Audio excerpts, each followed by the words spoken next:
हर हर महादेव।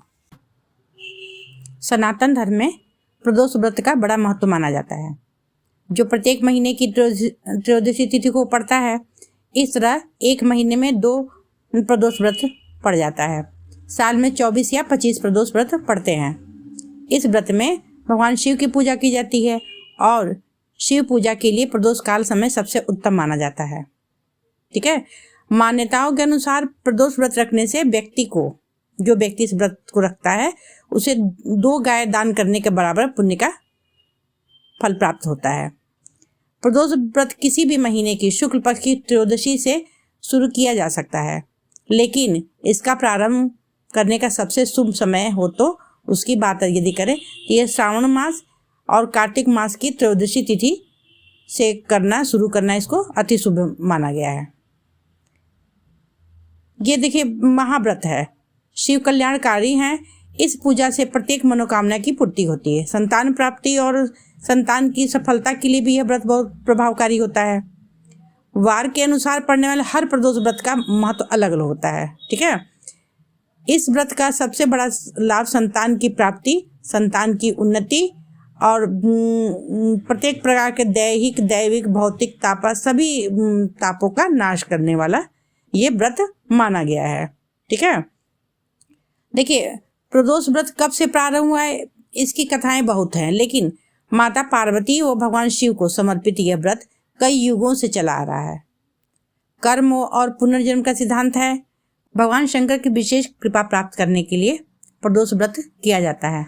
प्रदोष व्रत करने से संतान संबंधी सभी समस्याओं का अंत होता है। जैसे किसी को संतान नहीं है तो, या किसी को संतान है तो लेकिन वो स्वस्थ नहीं है, या किसी की संतान हो और वो नालायक हो, कहा ना सुनती हो, तो ऐसे में देवाधिदेव महादेव के प्रिय व्रत प्रदोष व्रत को करना चाहिए। तो देखिए ये तो बात होगी महादेव जी को प्रसन्न करने के लिए कि प्रदोष व्रत रखना चाहिए। अब हम बात करते हैं शनिदेव को प्रसन्न करने की। तो देखिए महादेव जी शनिदेव के गुरु हैं। ऐसे में शनिवार का दिन और उसी दिन प्रदोष व्रत है, तो ये हो गया सोने पर सुहागा, मतलब शनि प्रदोष हो गया। शनि प्रदोष करने से दोनों देव की कृपा एक साथ प्राप्त हो जाती है। जहाँ महादेव जी की कृपा प्राप्त होती है वहीं शनि देव की पीड़ा से भी मुक्ति मिल जाती है। देखिए केवल महादेव जी ही ऐसे भगवान हैं जो 9 ग्रहों को कंट्रोल कर सकते हैं। ठीक है। तो ऐसे में हर महीने कृष्ण पक्ष और शुक्ल पक्ष की 2 त्रयोदशी व्रत रखा जाता है, जिसे प्रदोष व्रत कहते हैं। प्रदोष व्रत भगवान शिव को समर्पित है ही है, लेकिन मान्यता ये भी है कि इस दिन भगवान शिव और माता पार्वती दोनों लोगों की विधिवत पूजा करने से जातकों को शुभ फलों की प्राप्ति होती है। ठीक है। त्रयोदशी व्रत या प्रदोष व्रत करने से हिंदू धर्म मान्यताओं के अनुसार त्रयोदशी व्रत करने से व्यक्ति को पापों से मुक्ति मिलती है। सभी प्रकार के सुखों को भोग कर व्यक्ति अंत में शिव धाम को प्राप्त होता है। शनि प्रदोष करने से संतान संबंधी समस्याएं तो दूर तो होती ही हैं, लेकिन शनिवार के दिन पड़ने से जो व्यक्ति शनि प्रदोष व्रत करता है उसको भी शनि के पीड़ा से मुक्ति मिलती है और उसके संतान को भी। ऐसा हमारे वेद पुराण कहते हैं। प्रदोष व्रत किस दिन रखा जाएगा? ठीक है। वैदिक पंचांग के अनुसार पौष मास के शुक्ल पक्ष की त्रयोदशी तिथि 11 जनवरी को सुबह 8:21 पर शुरू होगी। वहीं 12 जनवरी को सुबह 6:33 पर इसका समापन होगा। ऐसे में 11 जनवरी को प्रदोष व्रत रखा जाएगा। अब हम प्रदोष व्रत का पूजा कब करना है उसका शुभ मुहूर्त जान लेते हैं। तो देखिए शनि प्रदोष पूजा मुहूर्त जो है शाम को 5:43 से शाम 8:26 तक रहेगा। पूजन की कुल अवधि 2 घंटे 42 मिनट तक रहेगी। अब हम जानते हैं कि प्रदोष व्रत आप कैसे करें। देखिए प्रदोष व्रत को आप फलाहार कर सकते हैं। फलाहार में जैसे आप आलू खा सकते हैं, साबूदाने की खिचड़ी या खीर खा सकते हैं, फलों के की चाट बना के खा सकते हैं। वहीं कुछ लोग इस व्रत को एक समय भोजन करके भी रखते हैं, लेकिन ध्यान रखें भोजन में लहसुन और प्याज का सेवन बिल्कुल नहीं करना चाहिए। तो वहीं साधारण नमक की जगह सेंधा नमक ले सकते हैं। ठीक है, अब हम ये जानते हैं कि प्रदोष व्रत का पूजन कैसे करें।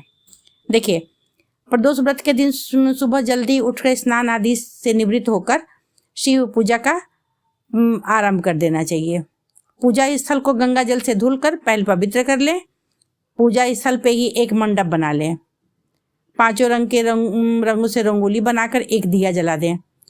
कुश का आसन हो तो सबसे अच्छा है। पूर्व या उत्तर दिशा की ओर मुँह करके बैठ जाना चाहिए। भगवान शिव का पार्थिव शिवलिंग बना के उनका रुद्राभिषेक करें, जलाभिषेक करें। ठीक है, दूध, दही, जल, मतलब कि गन्ने का रस हो, ये शहद, घी, ये सबसे पहले भगवान शिवलिंग का अभिषेक करें। उसके बाद स्वच्छ जल से धो के पोंछ पाछ के उसके बाद अपना चंदन, सफ़ेद चंदन, भगवान शिव को सफ़ेद चंदन अर्पित किया जाता है। ठीक है, तो सफ़ेद चंदन लगाएं। रोली नहीं चढ़ाना चाहिए, हल्दी भी नहीं चढ़ाना चाहिए। उसके बाद से उन बेलपत्र, शमी का पत्र, ये काला तिल और कोई अनाज, जैसे अनाज होता है, जैसे कि मान लीजिए मसूर का दाल हो गया, ठीक है, चना की दाल, ये सब भी चढ़ता है भोले बाबा को। ये सब अर्पित करके फूल की माला से उनका श्रृंगार करके, फूलों से उनकी विधिवत, मतलब कि उनको सजा के फिर है ना उनको भोग लगाएं।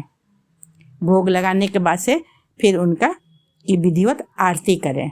और एक चीज़ जरूर ध्यान रखें कि माता पार्वती को साथ में जरूर रख के पूजा करना चाहिए, अकेले नहीं। ठीक है, प्रदोष व्रत में सुबह शाम दोनों समय शिव की पूजा करनी चाहिए।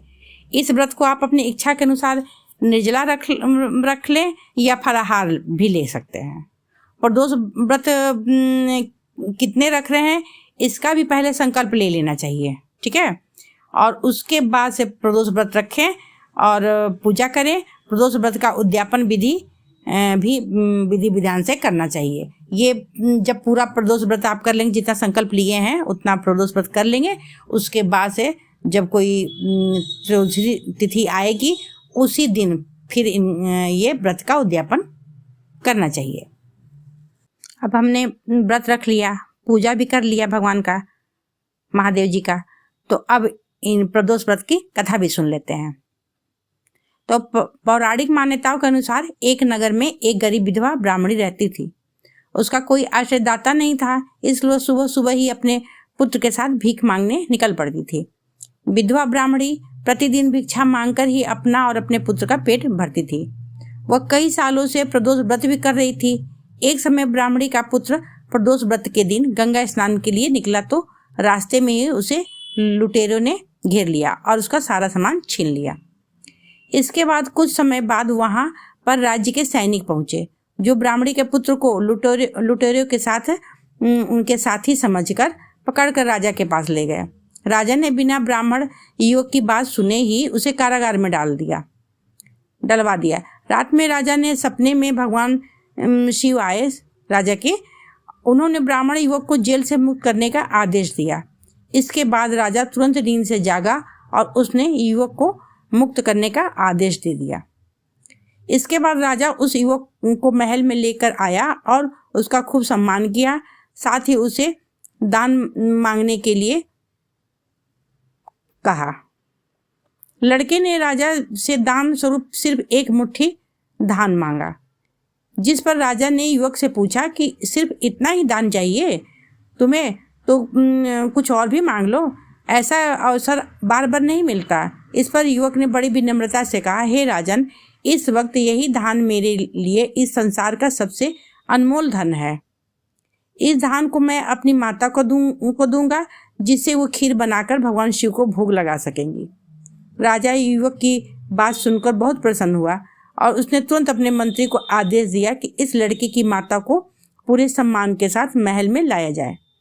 राजा की आज्ञा का पालन करते हुए मंत्री ब्राह्मणी को लेकर दरबार पहुंचे, जिसके बाद राजा ने ब्राह्मणी को सारा प्रसंग सुनाया। उसके पुत्र की खूब प्रशंसा करते हुए उसे अपना सलाहकार बना लिया। इस प्रकार निर्धन ब्राह्मणी और उसके पुत्र का प्रदोष व्रत करने से पूरा जीवन ही बदल गया और उनके सारे दुख दूर हो गए। ठीक है, अब इसका अगले दिन पारण भी जान लेते हैं कि पारण कैसे करना चाहिए। इसका पारण अगले दिन करना चाहिए। ठीक है, जिस दिन व्रत रखे त्रयोदशी उसके दूसरे दिन शिव मंदिर जाइए पहले सुबह सुबह स्नान आदि करने के बाद। ठीक है, वहाँ भगवान शिव का शिवलिंग का अभिषेक करिए, विधिवत पूजा करिए। ठीक है, आरती करना बहुत आवश्यक होता है, आरती भी करिए। उसके बाद इस दिन अन्न और वस्त्र का दान आवश्यक करिए। ठीक है, और उसके बाद से त्रयोदशी को ही, इसके बाद किसी मतलब दूसरे दिन त्रयोदशी व्रत के दूसरे दिन फिर घर आके पहले भगवान को जो आप प्रसाद चढ़ाए थे ना, उस प्रसाद में से पहले आप भोग लग अपने उसी प्रसाद को पहले ग्रहण करें, फिर आप जो कुछ खाना हो खा सकते हैं। जी धन्यवाद।